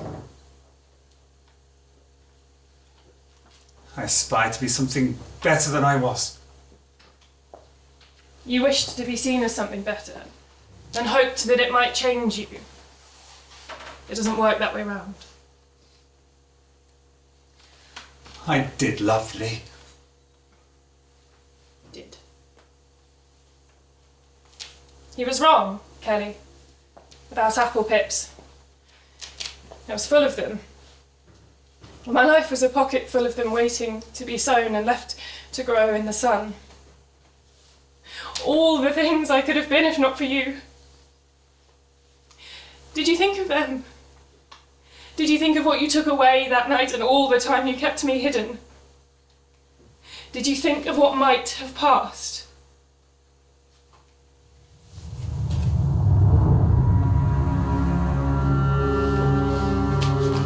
Alfred!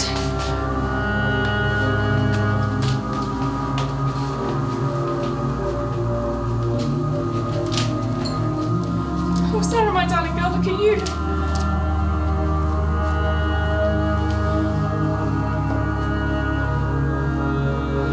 Here she is, Mum.